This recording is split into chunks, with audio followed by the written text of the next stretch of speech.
How's everybody doing? DommyGun Richie here, who Bangin Sports Talk. Hope everybody is doing well. We're going to start off a series of sports betting talk, sports betting tips, uh, you know, things that, some things that we know, some things that we probably haven't heard for in a while, and some things hopefully that'll help all these new handicappers coming aboard, and there are plenty.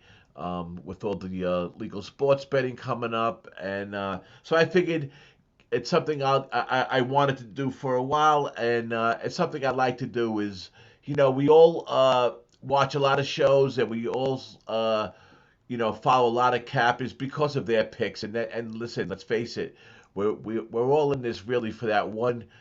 Besides other things, we all got at least that one common goal, and that is to beat the bookie, right? To make some extra money. So you know, we're looking for picks. We're looking for people's ideas and thoughts, and and that's great. And there's some really good ones out there, and over the years it's helped. What I want to do is a series of things to do with uh, besides getting the picks, things to do with how we come up with the picks, things to do with different theories and systems that can be used in handicapping, different discussions about sports betting and handicapping. There's a lot of different phases. There's a lot of different variables, and there's a lot of things to talk about. And like I said, for some of us that have been around for a while, sometimes it's good to hear it again. But what we're going to start off with is something something I followed a lot over the last 5 years, 6 years. It always intrigued me, only because of it just the absurdity of it all when it started. But it's a big industry. It's grown. It's grown big, and a lot of people are, used doing this, and that's buying picks. So what we're going to talk about today is buying picks and selling picks, and basically that's our subject. And I have a lot of thoughts on the subject, and hopefully some people will leave a comment below, and of course, as you like and subscribe, leave a comment below and let me know what your thoughts on it are. My theory is to have this 4 or 5 or so of these videos, and then after that, every maybe a couple of weeks we could do a live, and everybody could chime in, and we could go over all these subjects that we talked about. We'll have a show with those with those titles. So today's going to be buying picks. The other next video I have out is following people, which kind of goes along with this one in a way. Who do you follow? Why do you follow? Maybe who you should follow. Some things to look out for. And some things to keep in mind when you are following somebody. So, getting back to the picks, let's do it that way with this. Why are you buying picks? First of all, are you buying picks because you really don't have the time to do the proper handicapping? And that's such a legitimate reason, if you ask me. You know, Let me start off this way. Years ago, when this first started out, when the sports betting and the touts and the phone numbers and all that stuff started, it was a total scam.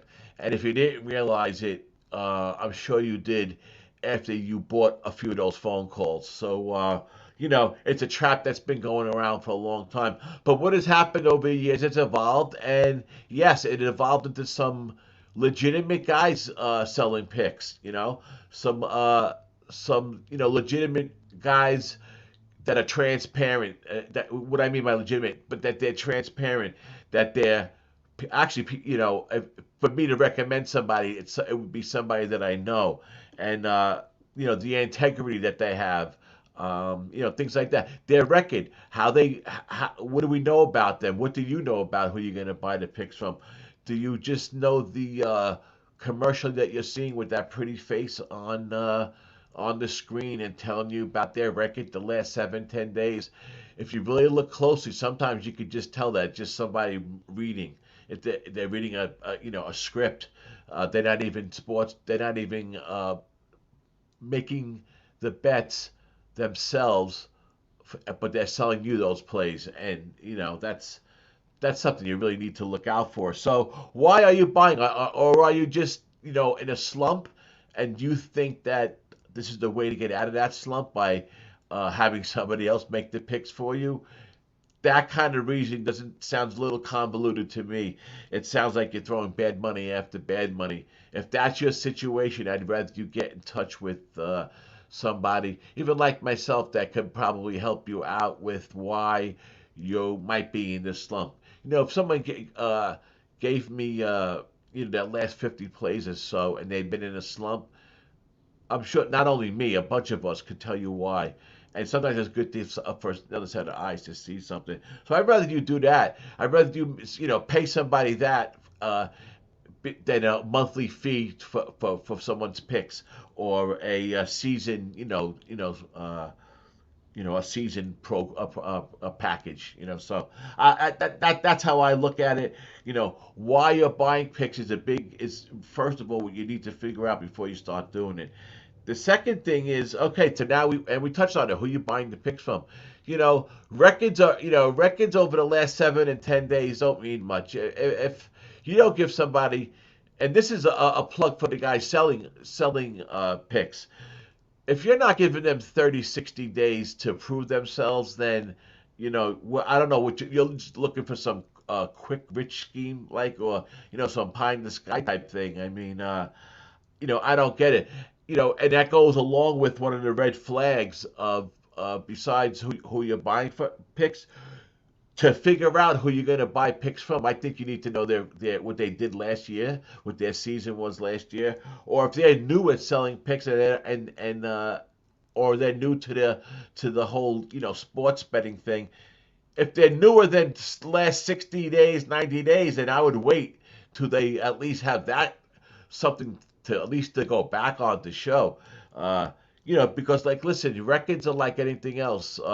Depends on where those records are being kept and depends on who the person is. A lot of people switch records around. A lot of people can go back into these third-party apps and change things. So be careful of that. But who you're buying picks from is obviously very important. And for me, I probably could name 35, 40 people selling picks. I could come up with 4 or 5 guys that I would have no problem recommending. I have no problem telling you that if that's what you wanted to do, then these guys are the guys you should do it with because we can never guarantee how good they're going to be for that time period. But I can guarantee if I gave you a name, it would be somebody that has integrity and not with any questions that you had besides them selling you picks. So that's important. And a good way to determine for me, guys who are selling picks are these red flags that I came up with. One of them is the guy that's always overselling. This guy, every time he puts out a free pick, it's hooked up to a commercial about himself. Every time he's on a show, it's about the show isn't about the free picks. The show is about selling their packages. The overselling thing, it's really something that a lot of guys do. And to me, I don't trust 95% of them. I don't trust the oversellers. I really don't. Another thing is those guys that are always telling you how good they are. They're always telling you their percentages and their ROIs and all that bullshit. Who asked? I didn't ask you what your percentage was. Why are you offering that information? And when I mean by bull, when it comes to ROI and percentage, I mean they like to use those numbers to throw out those numbers and manipulate those numbers. So that's why I don't mean that they're not legitimate numbers with certain people, but you can rest assured any number I give you is a legitimate number. You can rest assured somebody like our friend Jim in the Bag who is on it, who does a show every single day. His record is out there every single day. Even if he was the type of guy, and trust me, if there's anybody with the transparency and integrity I'm talking about, it's him. But even if he wanted to, he can't. He's out there every day. You could trust that record, and what's good about what he does, what I do, what a lot of us do, is we have no problem telling you that we had a 2-8 last 4 days, 3 days. We have no problem telling you we've been on a couple week bad run. It happens, but it's not happening. It will. So you haven't been gambling long enough if it hasn't happened. So be careful of that. The overselling, and the guy always offering how good he is. Another red flag for me is how many picks are they giving you for the service that you're buying? Think about this. Do you really want 3, 5 picks every day? Do you really want, or every other day even, do you really want 25, 30 picks a week? 20 picks a week? Me personally, if I was buying picks, I don't. Okay? Because you have no leg to stand on if you're not betting every game they give you.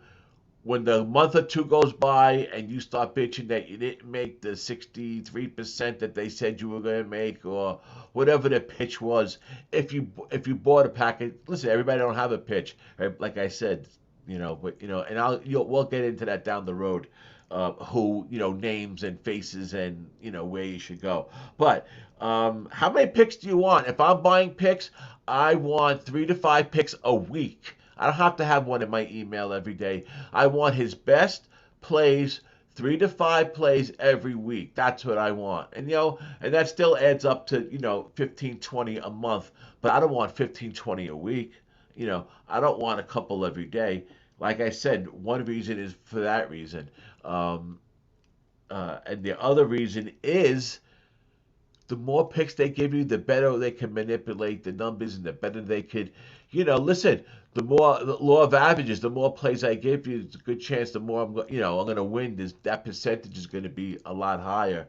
And, and then and that's what they do. And that's the numbers they throw in your face when you're trying to not pay that 275 for the next month, when you're not trying to pay, however you're doing it. So something to keep in mind. The last thing for me to keep in mind is how much are you gambling, based on how much are you going to spend on this package. For instance, your unit size. I'm a big proponent of 1 unit. If anything, a half a unit before you go to a 1.5 and 2 units. I'm a big proponent of that.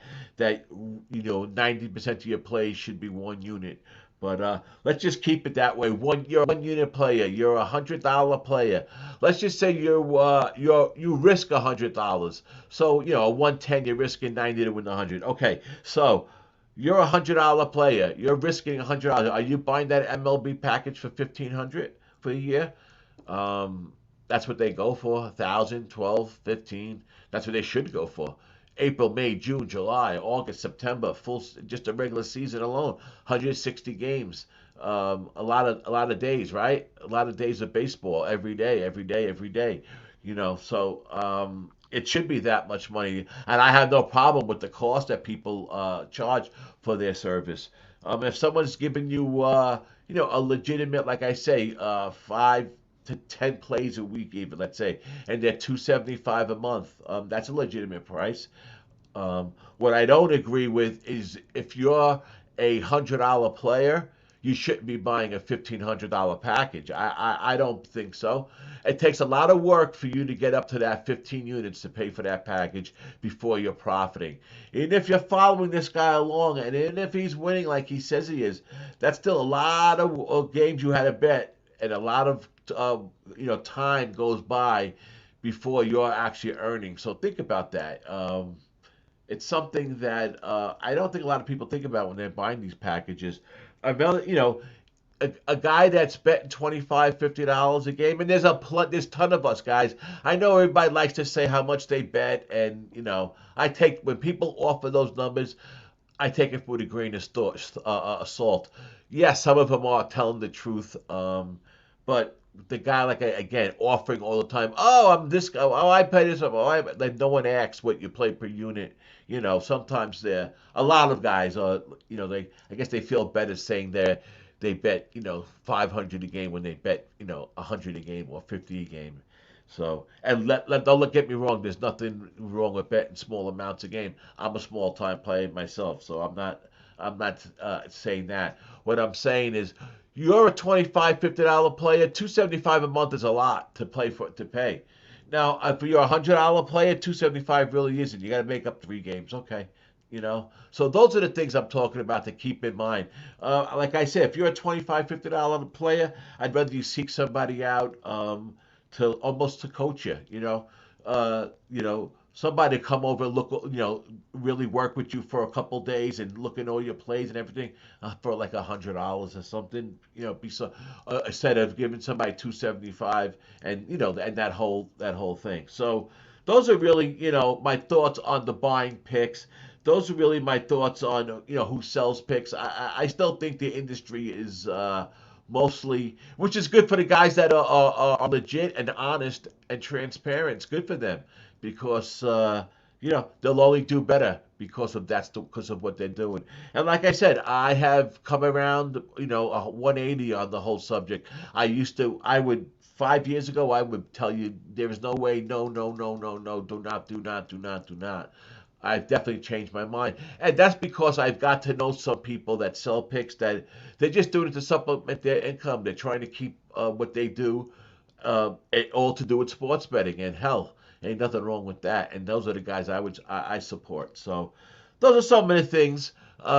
Buying picks, selling picks. We'll keep on going, like I said, on with the series of different topics. Hopefully you guys like it. Give me a follow on Who Bangin' Sports Talk. We're on Twitter, TikTok, IG. Give me a follow on my Twitter, Dom541, or at DommyGun. I'm on Twitter. Stay tuned for Who Bangin' Sports Talk. We've never gone anywhere, but now we're going to let everybody know who we really are. So stay tuned for that, and we will see you soon. So until then, it's DommyGun Richie. Have a great